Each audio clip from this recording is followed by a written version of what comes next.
Let's say for a minute, we started this morning like Mary or the other Mary, who both woke up and missed the same someone for all their own reasons. One Mary misses her son, the one she taught and who taught her. And she carries the spices for his grave in the hand she used to run across his forehead. Another Mary misses her friend. She cannot believe she will never see again. The first one she believes saw her. Maybe they forgot their grief in their sleep, or they talked with him in their dreams.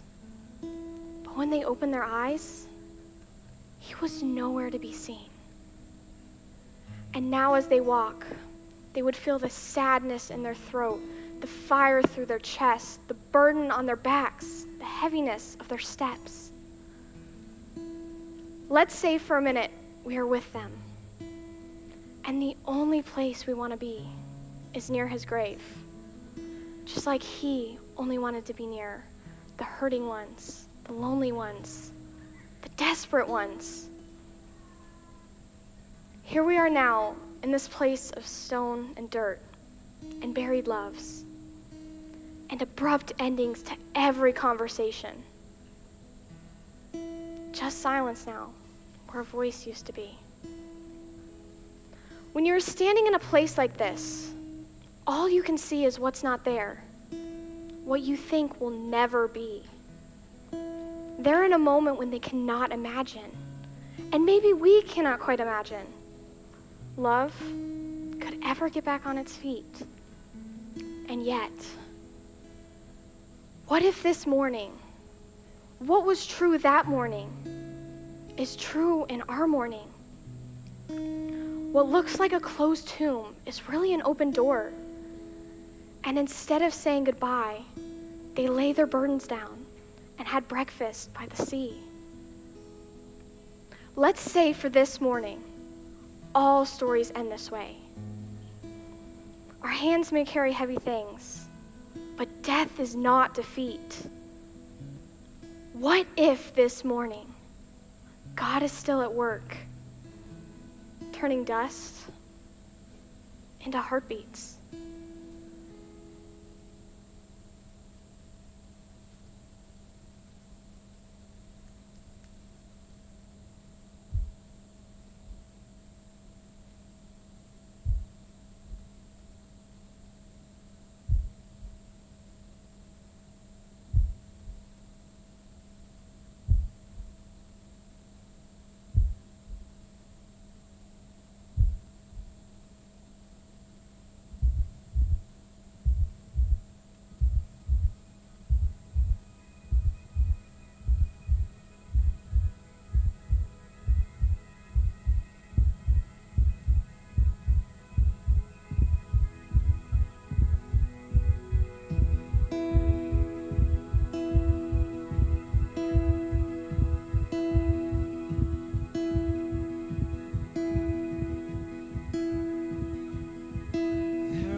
Day we held our breath and felt the sting of bitter death, when all our hopes were buried in the grave.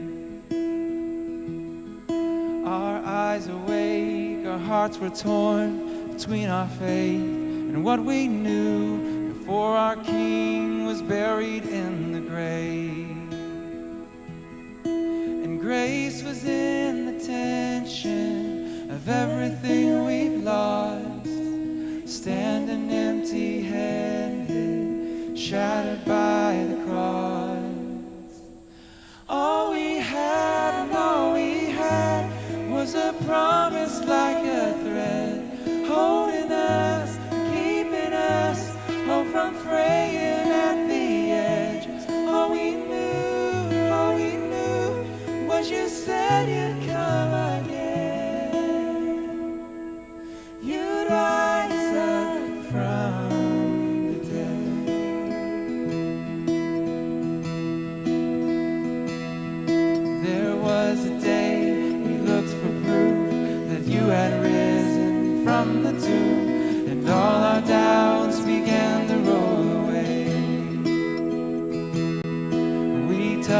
scars upon your hands. You kept your word, O Son of Man. You buried death by taking on the grave. You came here to save us, as everything was lost. No longer empty-handed, clinging to the cross. All we have and all we had is a promise like a thread, holding us and keeping us, oh, from fraying at the edge. All we knew that you said you'd come again. You'd rise up from the dead.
Was a promise like a thread, holding us, keeping us, oh, from fraying at the edge. All we know and all we know is you said you'd come again. You rose up from the dead. All we had and all we had was a promise like a thread, holding us, keeping us, oh, from fraying at the edge. All we know and all we know was you said you'd come again. You rose up from the dead. You rose up from the dead.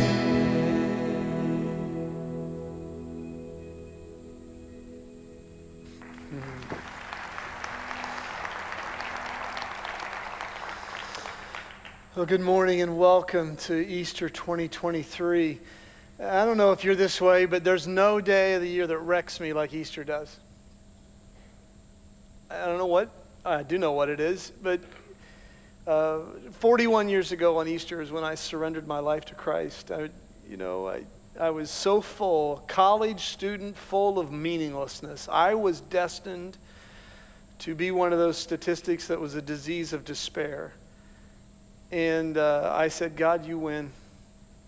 And I remember getting on my knees in the basement room that was strewn with the black and silver hairs of my two German shepherds. And I said, God, you win. Take me. I'm yours. And what I've learned in the 41 years since then is that he is faithful and true. What he said, he will do. And we hope today that for some of you, today, Easter 2023, is your German Shepherd field day. That today is the day you look back and go, that was the day that I surrendered. That I just said, God, I'm yours. Because you see, faith is coming to the end of all the evidence you have and taking one more step. That's what it is. Faith is not a decision without evidence. And today we're beginning a month-long series. We're going to look at the evidentiary section of the New Testament about the resurrection hope, 1 Corinthians 15. And we're going to look at this, tearing it apart verse by verse. Because there's a reason for hope. There's evidence to believe. We're not just making up some new Disney fairy tale out of wish fulfillment. Our church, because of its scope, we experience death every week. There's seldom a week that goes by that we don't experience death. It's one of the things I underestimated about ministry was the enormous loss. But this week, we lost, I shouldn't say lost because we know where she is. We transitioned a special one. Karina Mosier is someone, if you've been around SouthBrook, you've seen her. You've seen her at the information counter. You've seen her on stage in the choir. Because she and John are the kind of people that, you need people in the choir, she's there. She served, many of you in the Franklin City School District know Karina because she was a guidance counselor in that school district for many years. Just the beauty of a vibrant faith. And her celebration of life after a long battle with cancer was yesterday. And I couldn't help but speak about her a little bit today because she is one of those people who builds churches, builds havens of hope for people. And today, first service, John and Drew and Cammie were sitting right there in the second row. And John, tears running down his face, knowing we haven't said goodbye. We've said see you later. Why? Why could John Mosier have a celebration of his wife's life yesterday, but it wasn't a goodbye? Friday, we were on spring break this week. It was sunny in Hilton Head, South Carolina. Can you tell? And our daughter and her family were with us on Friday. They got on a plane. We took them to the Savannah airport, put them on a plane, or the Hilton Head airport, put them on a plane. And then we got on a plane yesterday. And for 24 hours, my heart ached missing them. Every part of the condo where we stayed, I could see Gage, I could see Sonny, every part of the beach we were on where they'd been all week long. And my heart ached. But it wasn't goodbye. It was see you later. It was see you later. And for those of you today who have lost people you love and your heart's aching, we want you to know with this next month that we're going to show you that there's reason to believe there's a see you later. It's not goodbye. We're saying goodbye at the terminal right now, but that separation's not permanent. Job asked the question, Job 14:14, that is the second most important question you'll ever ask. The first one is there God? Is there a God? The second one is what Job asked. If a man dies, will he live again? That's the question that eclipses almost all other questions. Why? Because if there is no life beyond life, then this life is meaningless. There's no accountability. Hitler wins. The ideology of Nazism, let the strong survive, is the way to live life. Sorry if you're one of the weak, because if there's no accountability, then grab all the gusto you can in this life. And if you're one of the strong, brutalize if that's what it takes to keep your position. But if there is life beyond the grave, that changes everything. Because now this life is full of meaning. There is accountability. There is purpose. This past week, Dr. Frank Turek, one of my favorite speakers and writers, he wrote a book called I Don't Have Enough Faith to Be an Atheist. I recommend it.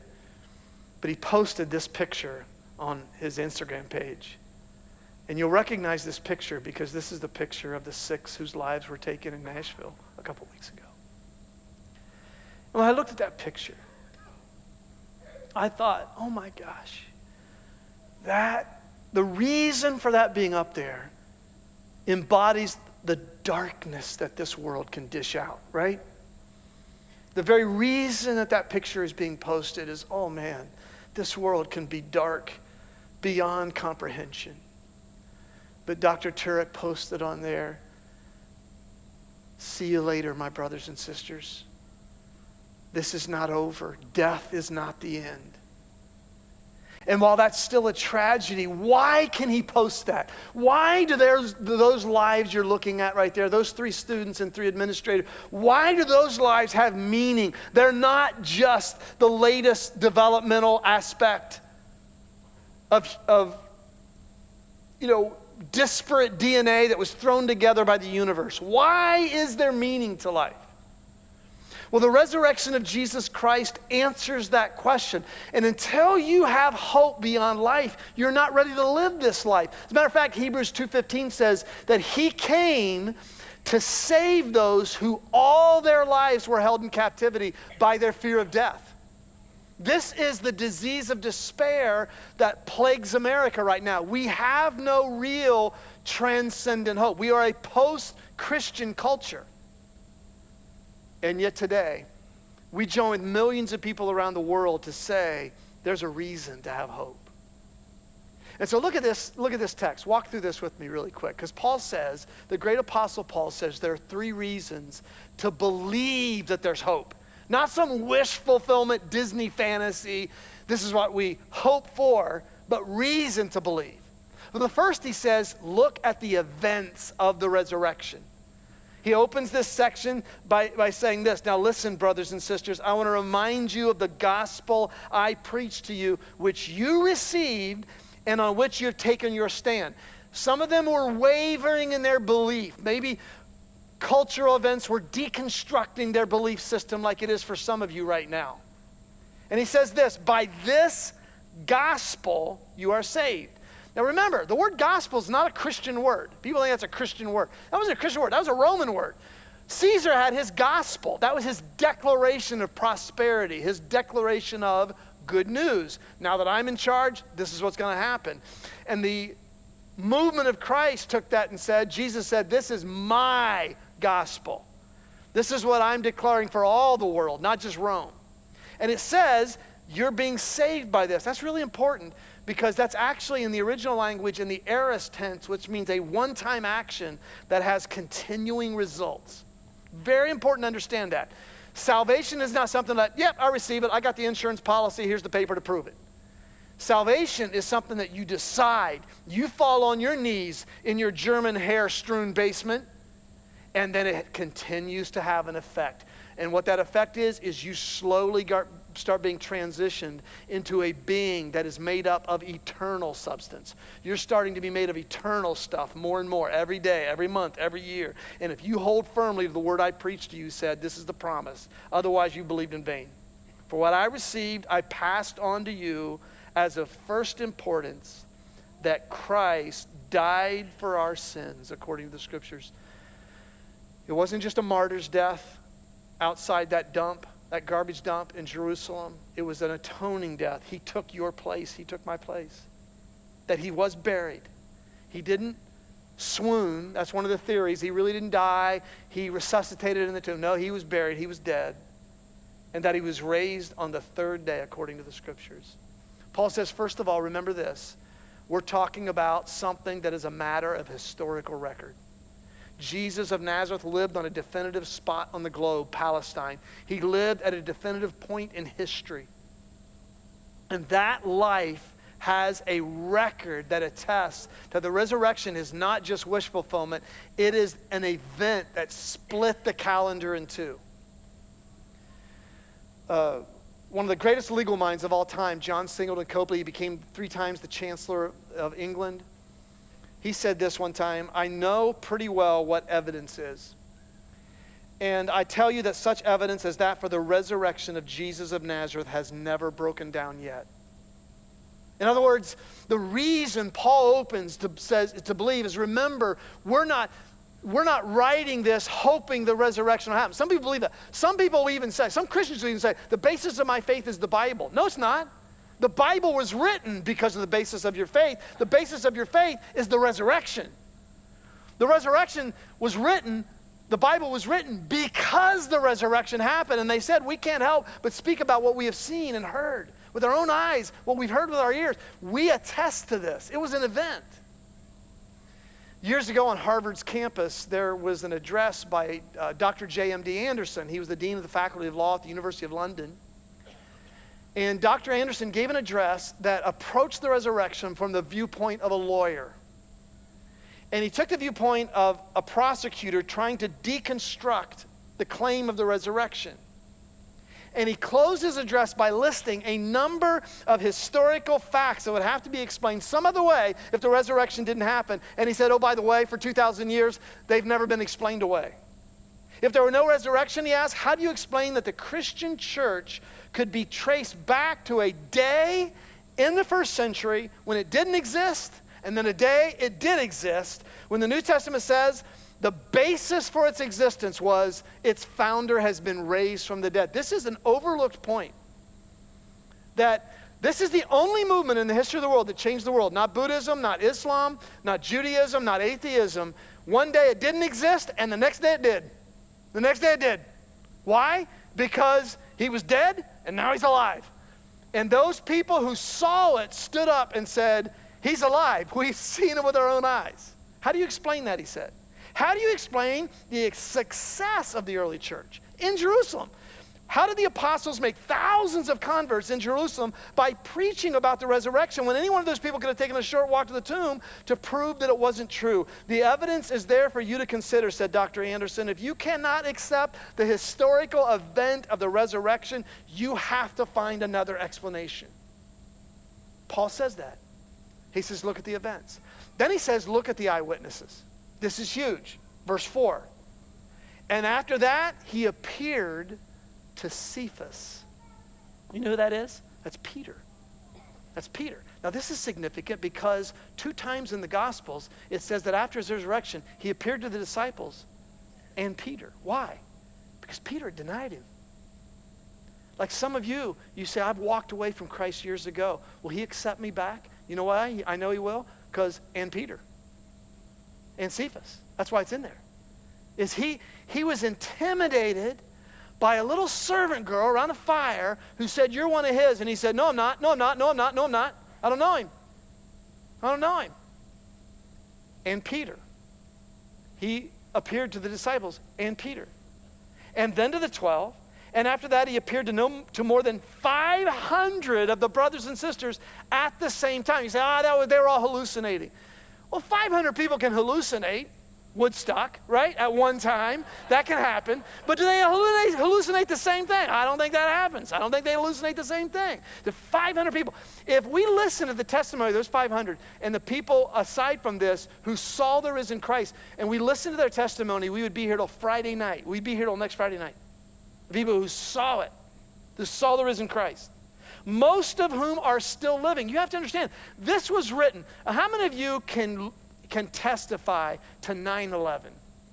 How many of you can go, man, that happened? Some of you were there. Some of you went there and rescued. Do you know that's the same timetable as when this was written? Some are still living. Some are still living. Right? We were there. We saw him. We saw his hands and feet. We saw the mark in his side. Some have fallen asleep, he says, and then he appeared to James and then to all the apostles. Why are Peter and James mentioned? It's because Peter was intimidated by a little servant girl, and then 6 weeks after his death, he stands up in Jerusalem and he says, you who crucified him, God has made him both Lord and Christ, and now he is resurrected from the dead. I have seen him. 6 weeks later. James, the brother that we took 3 months to look at his letter this past winter as a church, we studied the book of James. James, Mark chapter 3, said, Jesus, you're crazy. You got to cut down on this Messiah stuff. Let us take you aside because we think you've lost your mind. And 6 weeks after his death, he becomes the leader of the church of the resurrection in Jerusalem. What changed him? How do you explain that? And Paul says here, for those of you who doubt this, just look at the resurrection. Now you say, again, that was wishful. They saw what they wanted to see. Really? They all went to their deaths under torture because of the resurrection. How many people will die for what they know to be a hoax? Now many people die for a hoax, but they think it's true. How many say, yep, I know this is true, but if I stick with this, then I'm going to name schools and churches after me someday, and it's all going to be worth it? No. They died even though they're the ones who would have known it was a hoax. But they died for that claim. What did they say? We can't help but speak about what we have seen and heard. We can't help. This is real. And I don't know about you, but for me, the eyewitnesses are compelling. I just finished a book about Watergate. Some of you don't know about Watergate. In August 8, 1974, a total presidency came unglued because of the Watergate scandal. And Charles Colson, who spent months in prison because of his association with the Nixon presidency. And he became a Christ follower in prison. He said, I believe in the resurrection because of Watergate. All 6 of us had to do was keep our mouths shut. Just don't say anything. And we couldn't do it. And our lives depended on just don't say anything. And we couldn't keep the hoax a secret. And he said, all of their lives depended upon just don't talk about his resurrection and you'll be fine. And they couldn't stay quiet. Why? Because it wasn't a hoax. And they went to their graves saying, he is risen. He is risen indeed. Now, those aren't the biggest reasons why I believe in the resurrection. The biggest reason is Paul says this. He says, not only look at the events and the eyewitnesses, look at the effects of the resurrection. And this is just really personal for those of us like myself who have had a front row seat. For me, for almost 40 years of a front row seat of seeing the gospel work in people's lives. Seeing lives physically go through changes because of what Jesus does to the soul. And Paul says this. He says, and last of all, he appeared to me also. Look at this word. As to one abnormally born. That's the Greek word ektroma, which was the word for an aborted fetus. It was common in Rome, especially for young little females, to be aborted or to be killed at birth because girls had no value in Pax Romana. By the way, it was the movement of Jesus that changed that. And he said, that's me. I was prematurely born. Most historians, extra-biblical literatures attest that Paul was small and unimpressive in stature. He was awkward physically. He was not a GQ model. And he said, that's me. I'm an ectroma. I'm the least of the apostles. I don't even deserve to be called an apostle, he said. Because I persecuted the church of God. He was a terrorist. Paul had on his resume, killer of Christians. Imagine that. You think your resume is bad? Imagine that. But by the grace of God, I am what I am. And his grace to me was not without effect. No, I worked harder than all of them, yet not I, but the grace of God that was with me. And whether then it is I or they, this is what we preach, and this is what you believed. And for me, friends, this is the most compelling, energetic reason that I can stand before you today and speak the gospel with confidence. What do you do with Saul of Tarsus becoming Paul the preacher? How do you explain that? How do you explain the person who was giving his life to stamping out this Jewish sect? But he said, one day on a road to Damascus, he confronted me. I saw the risen Christ with my own eyes. And he looked at me and said, Saul, Saul, why do you persecute me? You are going to be my chosen instrument to the non-Jewish world. We are here largely today because a little ectroma named Saul surrendered on his basement floor. It was the road to Damascus and said, I'm yours. He is largely the reason why we are here today. He would go to prison. He would suffer because why? His grace to me was not without effect. And this is one of the things that's most subjective about our faith. The events and the eyewitnesses are more objective, historical record. But I will tell you, it is compelling when to this day you see a friend like I have who was here at the early service, and a year ago, 2 years ago, he was literally in my age, but just dying before our eyes, and he surrendered his life to Christ. And he's been freed of alcohol and drug addiction. And I'm telling you, he looks 10 years younger. Now, that's no reason to give up your Botox. Jesus doesn't always make people look younger. But look at the effects. You see, one of the acid tests of faith is, does it work? Does it work? Is it just about the great by and by? We got the insurance policy. When we die, it's going to be rotten on earth while we're here, and our lives aren't going to work. But we got that going for us, which is nice. Or does it work in real life? Because I think the acid test of any belief system is, does it work? A few weeks ago, Kelsey Grammer, the actor, gave a great interview. He plays Chuck Smith in the movie, The Jesus Revolution. And he gave an interview as to why he's a Christ follower. He said, it's not very popular in Hollywood, and you got to watch yourself, he said, because the Gestapo are out. But he said, the reason of all the reasons I believe in Christ is he works. It works. Christ is what everybody needs. What we need in every marriage, in every team, in every organization, in every country, what we need is what Jesus Christ offers, the power of forgiveness, the power of purpose, the power of grace, unlike anything else. He said, we don't need another system of religion. Take your religion that makes people angry, that's about D-O, what you do. And if you don't do the right stuff, you're not in our club. I'll take the one that says D-O-N-E, which is what Christ has already done. And you receive that, and it begins to change your life. He said, I'll take that one. There's an old story about a tourist in Chicago who jumped into a cab, and the cab driver took off, and he just, boom, ran right through a red light. And whoa, what are you doing? He said, oh, don't worry about it. My brother does it all the time. He came to another red light, and the cab driver just drove right on through that red light. He said, you're going to get us killed running these red lights. What are you doing? He said, oh, no, don't worry about it. My brother does it all the time. They came to a green light, and the cab driver stopped. He said, what are you doing? The light's green. He goes, I know, but you never know when my brother might be coming through, he said.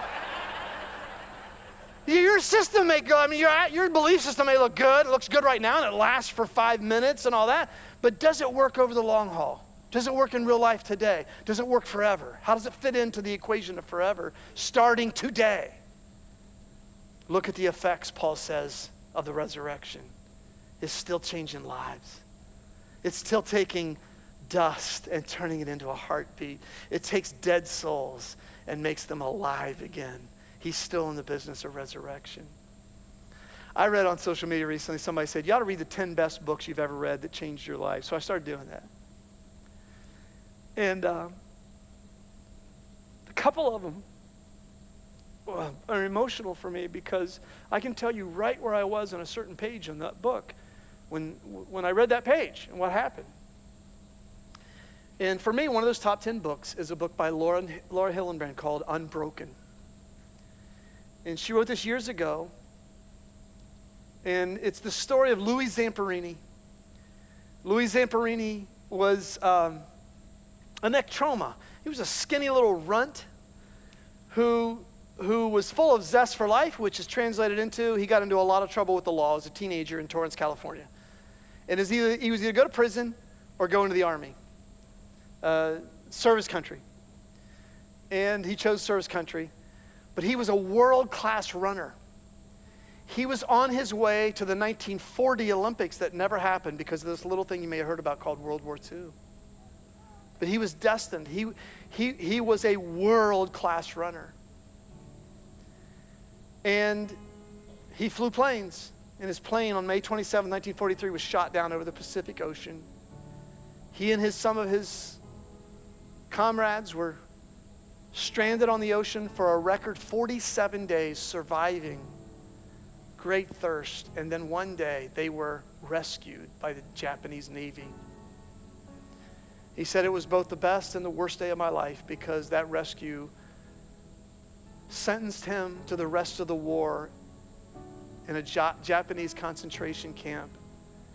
And because he was a famous athlete, he was especially susceptible to the brutal treatment of one of the prison commanders named Watanabe, who was nicknamed the Bird by the inmates. And this guy had it in for Louis Zamperini. Just had it in for him. I mean, it's just unspeakable what was done to him. He served his term. The war ended. He went home to California full of anger and bitterness. He digressed into alcoholism. He was on the verge of divorce. And then one night, somebody invited him to the final nights of a crusade being led by a young preacher named Billy Graham. It was the Los Angeles Crusade that would launch the career of a man who affected as many people for Christ as anybody in the 20th century, probably. Louis Zamperini went that night, and in the middle of Billy Graham's sermon, he got up and left in anger. He had no time. He was too full of bitterness and rage. You see, he would wake up at nights and nightmares that he was back at that camp, which would lead to fantasies that he literally was making the plan to go to Japan, to kidnap the Bird, and to torture him until he died. He was literally planning it. He said, I made a mistake. I went back the next night. And on that night, it was as if Billy Graham, among thousands of people, knew I was there, because he described me in detail, full of rage and bitterness and anger. And that night, I surrendered. As many as have heard for many years, to the words of just as I am, without one plea, but that your blood was shed for me, I come. And he gave his life to Jesus Christ. He said on that night, by God's grace, I quit alcohol. But he said that wasn't the most important thing I quit. On that night, I quit on anger. I quit on bitterness. It was consuming me. He gave his life to running camps for students, giving his life to making sure students didn't go down his path of disillusionment. He became a Christian speaker, and his theme was the freedom of forgiveness, because his release of anger led to his going to Japan and first reconciling with his torturers, meeting them and forgiving them. And then one day in 1998, at the age of 81, he grabbed the Olympic torch, and he took the Olympic torch at the 1998 Nagano Winter Olympics, and he ran past where that concentration camp used to be. In 2014, at age 97, he died peacefully in his sleep, having lived years free from bitterness and anger. And you know why? It's because the victory is Christ. He is still in the business of transforming lives forever. He's still in the business of saving people so that their life begins gradually to be made more and more of eternal stuff that lasts forever. Would you stand with me right now, and let's sing together of this victory.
Our fight is with weapons unseen. Your enemies crash to their knees as we rise up and worship.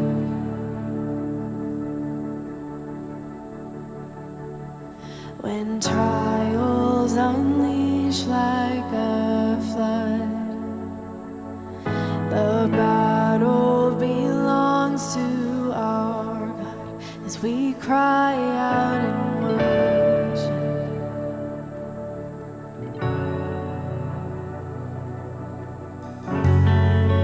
The victory is yours, you're riding on the storm. Your name is unfailing, though kingdoms rise and fall, your throne stands alone. Your name is unshaken. What happened to break me has failed. Now nothing will silence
and over every heart. There is no higher name. Jesus, you reign above it all. Let all of heaven and the earth erupt in song. Sing hallelujah to the everlasting one. There is no higher name. Jesus, you reign above it all.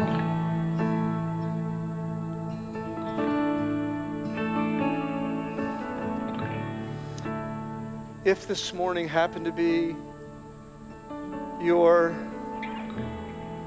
road to Damascus, we'll help you every step of the way. If you look back and you say, it was Easter 2023 when I finally surrendered, I just said, God, I give up. I'm yours. We want you to know that we have people ready at our counter out there to take you and begin your journey. What I've learned in those 41 years is he is faithful and true. What he said he will do. And he will for you as well. It won't be easy, but it'll be worth it.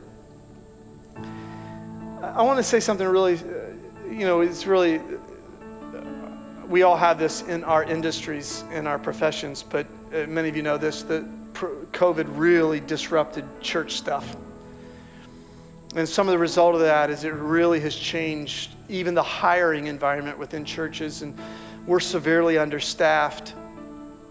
And so this hour, this 49 minutes, was largely pulled off by volunteers. The only two people who are staff behind me are Abby Batson and Todd Moss. Abby, one of our lead singers, and Todd on drums, and they serve in other areas of our church on staff. But it is volunteers you see who, to me, made an extraordinary experience happen and continue to make that happen in an era that it is tough, man. And would you join me in thanking them for this hour?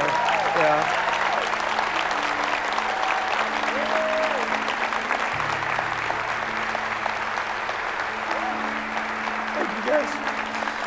But I know at the 8 o'clock service, I lost it when Harrison raised his hands while he was doing that painting. I lost it. And would you thank Harrison for this beautiful, thank you, brother. Thank you. We saw the resurrection animated before our eyes. Let's pray.